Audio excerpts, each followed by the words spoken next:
सिन्फ मर्शिया को बाम उरूज तक पहुंचाया और मर्शिया के बेताज बादशाह कहलाए। मर्शिया के आसमान में मीर अनीस आफताब व महताब की तरह चमक रहे हैं। मीर अनीस का मुकाम मर्शिया में अव्वल दर्जे का है। जो मुकाम मीर अनीस ने हासिल किया है उस मुकाम तक आज तक सिन्फ मर्शिया में कोई नहीं पहुंच पाया है। मीर अनीस एग्ज़ाम के लिहाज से एक बेहद इम्पोर्टेंट टॉपिक है। हम लोग मुख्तसर सा खाका के तौर पर इस क्लास को देखेंगे, जिसमें मीर अनीस से मुताल्लिक उन तमाम पहलुओं को शामिल किया जाएगा जो एग्ज़ाम के लिहाज से बेहद अहम होने वाले हैं। तो बिना किसी लफाजी के अब हम लोग क्लास का आगाज़ करने जा रहे हैं।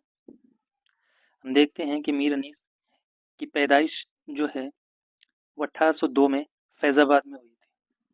मीर अनीस की पैदाइश 1802 में फैज़ाबाद में हुई थी और इनकी वफ़ात, इन्होंने इस अहद को, इस दुनिया को 1874 में लखनऊ में अलविदा कह दिया था। इस तरह से ये दोनों इम्पोर्टेंट फैक्ट हमने मीर अनीस से मुतालिक देख लिए हैं, जो कि एग्ज़ाम के पॉइंट ऑफ व्यू से बेहद इम्पोर्टेंट है। एक तो ये